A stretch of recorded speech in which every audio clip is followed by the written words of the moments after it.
Ada sesuatu yang dilakukan jutaan orang setiap pagi saat mereka membuka mata tanpa berfikir panjang.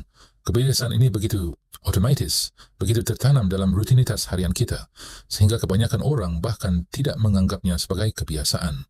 Itu hanyalah apa yang Anda lakukan saat bangun tidur. Tetapi yang tidak diketahui banyak orang adalah bahawa gerakan yang tampaknya tidak berbahaya ini diam-diam dapat merusak kesehatan, energi, metabolisme, dan bahkan kemampuan kognitif jangka panjang mereka. Dan yang paling mengkhawatirkan adalah para doktor mulai membunyikan alarm kerana penelitian terbaru mengungkapkan hubungan yang belum pernah dilihat siapapun sebelumnya. Saya telah merawat pasien di praktik saya selama lebih dari 20 tahun dan saya telah melihat bagaimana kebiasaan pagi ini yang begitu umum dan begitu dinormalisasi telah mengikis kesihatan orang-orang di atas usia 60 tahun dengan cara yang baru sekarang mulai kita pahami. Ini bukan topik yang dibahas dalam konsultasi perawatan primer, bukan sesuatu yang ditanyakan doktor selama pemeriksaan tahunan, namun data semakin jelas dan mengkhawatirkan.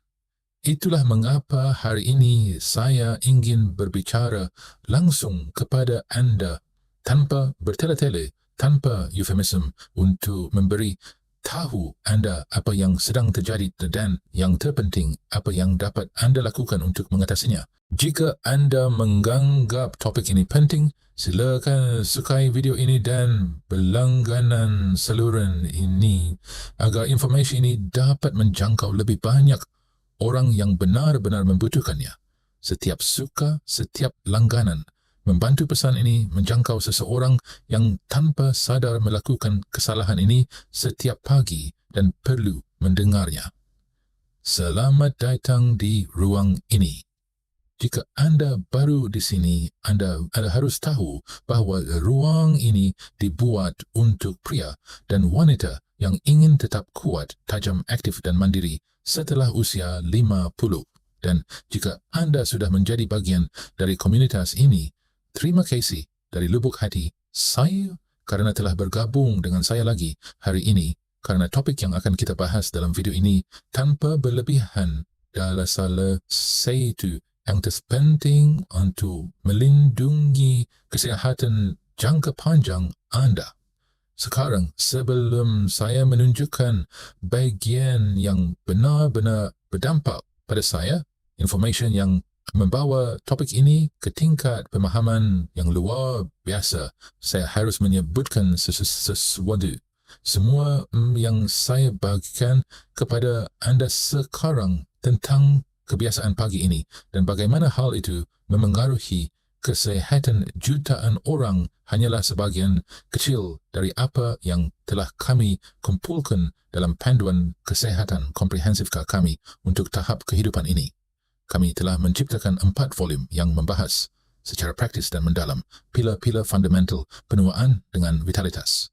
Volume-volume tersebut adalah 101 pengobatan alami untuk kehidupan sehari-hari di mana anda akan menemukan solusi sederhana untuk penyakit sehari-hari, rencana panjang umur terbaik yang memandu anda langkah demi langkah menuju kehidupan yang lebih panjang dan sehat, panduan lengkap untuk jantung dan tekanan darah anda, sehingga anda dapat merawat mesin utama anda dengan strategi yang jelas. Dan kesihatan pria setelah 50, prostat, energi dan vitalitas, sumber daya yang sangat diperlukan bagi pria yang ingin mempertahankan kekuatan dan kesejahteraan mereka. Ada penawaran khusus yang tersedia saat ini untuk mengakses semua materi ini. Anda akan menemukan tautannya di deskripsi dan kod QR di layar.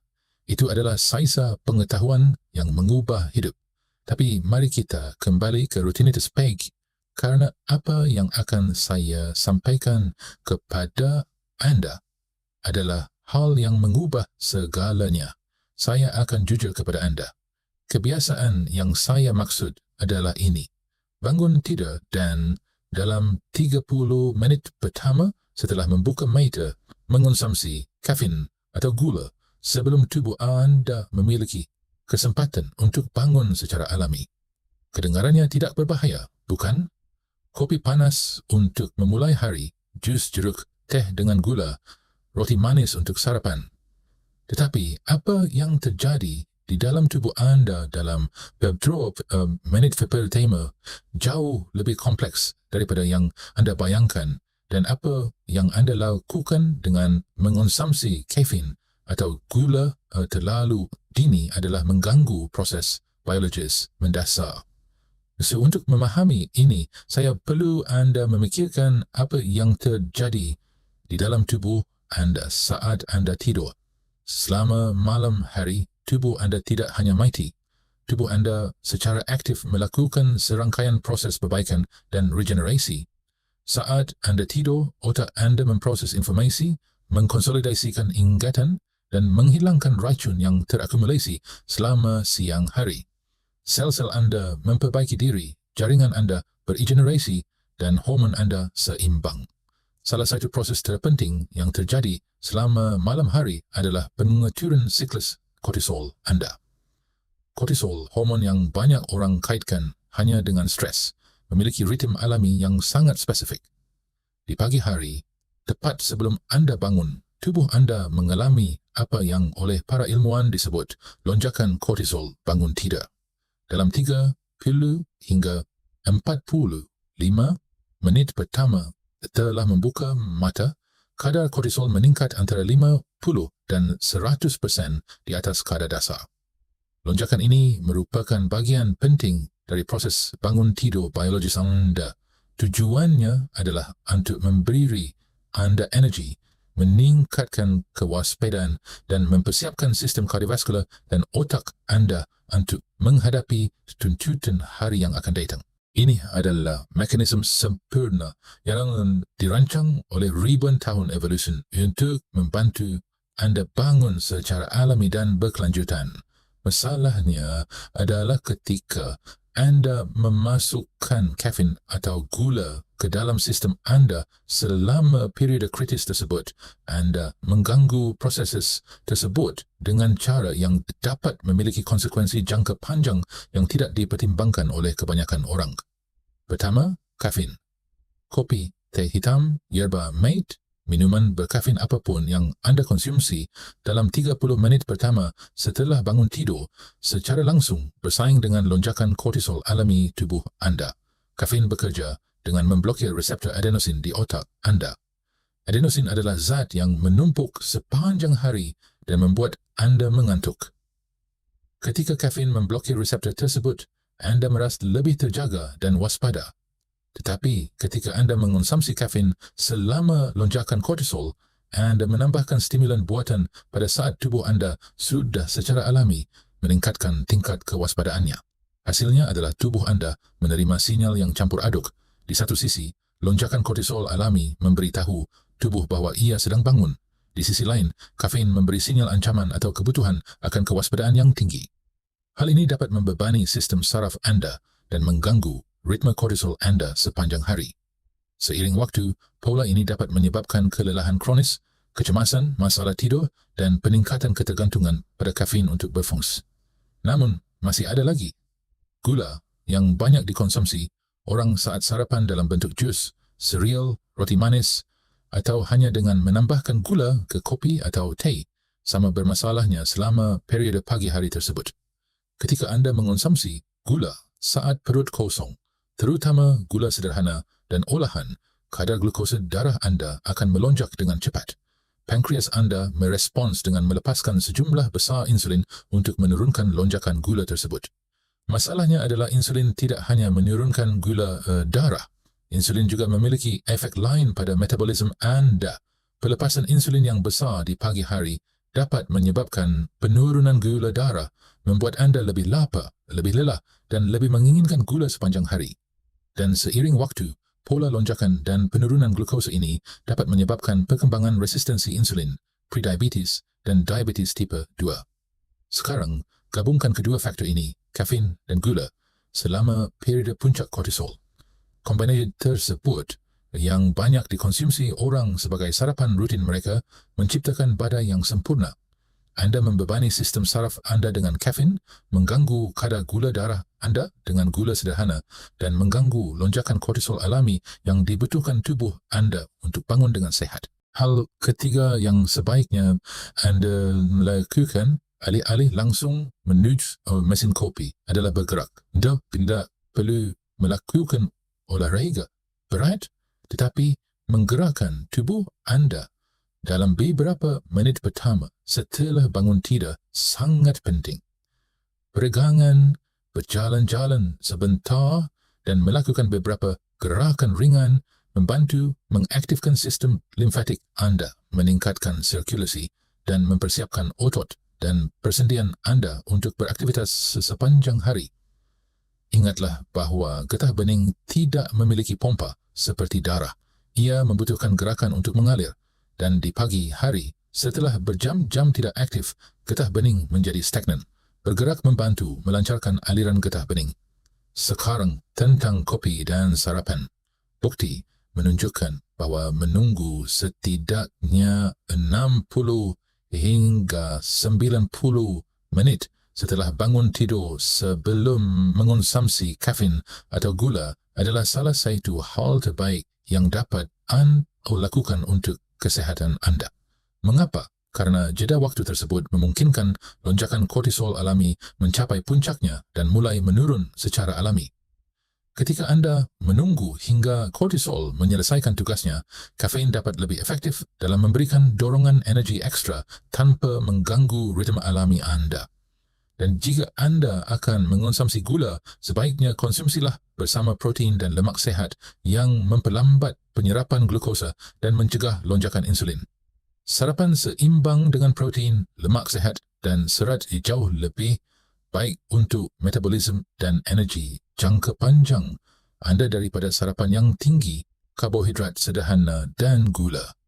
Saya pilih melihat pasien yang setelah melakukan perubahan ini hanya menunda minum kopi selama 1,5 jam setelah bangun tidur, mengalami peningkatan yang luar biasa dalam energi, kejernihan mental, kemampuan tidur di malam hari, dan suasana hati secara keseluruhan. Mereka tidak menghilangkan kopi, mereka hanya menyesuaikan waktunya, dan perbedaannya sangat mencengangkan. Beberapa bahkan melaporkan bahawa setelah melakukan perubahan ini, mereka membutuhkan lebih sedikit kopi sepanjang hari kerana energi mereka lebih stabil dan mereka tidak mengalami penurunan energi di pertengahan pagi dan pertengahan sore yang biasa mereka alami. Saya juga menyarankan Anda untuk meninjau kembali apa yang Anda makan untuk sarapan. Sarapan klasik berupa jus jeruk, roti putih dengan selai, dan kopi dengan gula adalah salah satu kombinasi yang paling bermasalah bagi metabolisme Anda. Anda memulai hari dengan asupan gula sederhana yang sangat banyak yang harus segera diproses oleh tubuh yang menyebabkan lonjakan insulin dan penurunan energi yang drastis. Sarapan yang lebih seimbang dengan telur, alpukat, sayuran atau satu porsi protein dan lemak sehat akan memberi Anda energi yang berkelanjutan sepanjang pagi dan mencegah lonjakan dan penurunan glukosa yang membuat Anda merasa lelah dan menginginkan kehamilan. Dan izinkan saya memperjelas sesuatu. Saya tidak mengatakan Anda harus berhenti minum kopi atau Anda tidak dapat menikmati sarapan yang baik. Saya mengatakan bahawa waktu dan komposisi makanan yang Anda konsumsi di pagi hari jauh lebih penting daripada yang disadari kebanyakan orang.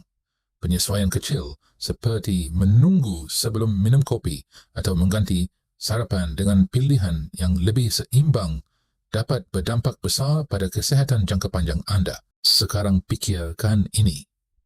Kebiasaan pagi yang dilakukan jutaan orang tanpa berfikir panjang setiap hari bukanlah sekadar masalah preference pribadi. Ini adalah masalah fisiologi dasar. Tubuh Anda memiliki ritme alami yang dirancang untuk berfungsi dengan cara tertentu. Ketika Anda mengabaikannya, ketika Anda memasukkan kafein dan gula ke dalam sistem Anda pada waktu yang salah, Anda menciptakan ketidakseimbangan yang dapat memiliki konsekuensi yang menumpuk dari waktu ke waktu.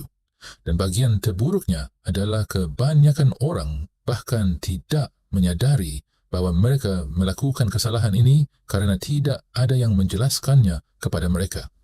Jika video ini telah membantu anda lebih memahami apa yang terjadi di tubuh anda di pagi hari, bagikan dengan seseorang yang anda sayangi yang perlu mendengar informasi ini. Terkadang perubahan kecil dalam rutinitas pagi anda dapat membuat perbezaan besar dalam kualitas hidup anda. Dan jika anda belum berlangganan saluran ini, sekaranglah waktu yang tepat untuk melakukannya. Kami menerbitkan konten baru berbasis penelitian setiap minggu yang dirancang khusus untuk orang-orang yang menolak untuk menerima bahawa penurunan adalah hal yang tak terhindarkan. Sekarang, tarik napas dalam-dalam bersama saya, relakskan bahu anda. Dan ingatlah ini, tubuh anda memiliki kebijaksanaan bawaan yang telah diasah selama ribuan tahun. Anda tidak perlu memaksanya, anda hanya perlu belajar mendengarkannya dan bekerja sama dengannya, bukan melawannya. Penyesuaian kecil pada rutinitas pagi, anda dapat membuka tingkat energi dan vitalitas yang bahkan tidak anda ketahui sebelumnya. Belum terlambat untuk memulai. Waktu terbaik untuk melakukan perubahan ini adalah beberapa tahun yang lalu. Waktu terbaik kedua adalah sekarang. Jika anda telah sampai sejauh ini dalam video ini, itu kerana anda peduli dengan kesehatan anda dan ingin hidup dengan lebih banyak energi, kemandirian yang lebih besar dan kualitas hidup yang lebih baik. Itulah mengapa dalam panduan kesehatan komprehensif kami berbagi bagaimana nutrisi, pengobatan alami dan kebiasaan sederhana dapat membantu anda mendapatkan kembali vitalitas, memperkuat tubuh anda, meningkatkan daya ingat, mendukung sirkulasi dan mempertahankan kemandirian anda lebih lama. Semua dengan perubahan praktis dan kiat-kiat yang mudah diterapkan. Temukan panduan kami dengan mengklik tautan di deskripsi dan memindai kod QR di layar. 101 pengobatan alami untuk kehidupan sehari-hari, rencana panjang umur terbaik, panduan lengkap untuk jantung dan tekanan darah, dan kesihatan pria setelah usia 50. Semua yang anda butuhkan untuk menjaga diri anda pada tahap penting kehidupan ini hanya berjarak satu klik. Sekarang saya ingin mendengar dari anda. Di kolom komentar, beritahu saya, apakah anda minum kopi atau makan gula segera setelah bangun tidur? Apakah anda memperhatikan apakah itu memberi anda lebih banyak energi atau malah membuat anda lebih lapar dan lebih lelah setelahnya? Saya senang membaca tentang pengalaman anda dan mempelajari perubahan apa yang telah anda lakukan. Dan jika anda merasa video ini bermanfaat, jangan lupa untuk menyukainya dan membagikannya kepada seseorang yang mungkin mendapat manfaat dari informasi ini. Terima kasih telah berada di sini, telah mendengarkan dengan saksama dan telah mengambil tindakan untuk kesihatan anda. Catatan penting, semua konten dalam video ini hanya untuk tujuan pendidikan dan informasi. Ini bukan merupakan diagnosis medis, tidak menggantikan konsultasi dengan doktor anda dan tidak boleh diartikan sebagai resep untuk perawatan apapun. Setiap orang berbeza. Riwayat medis anda, obat-obatan yang sedang anda konsumsi dan keadaan pribadi anda adalah faktor-faktor yang hanya diketahui dan dapat dinilai dengan tepat oleh doktor anda. Sebelum melakukan perubahan gaya hidup yang signifikan, selalu konsultasikan dengan profesional kesihatan yang terpercaya. Sampai jumpa di video selanjutnya. Jaga diri anda baik-baik.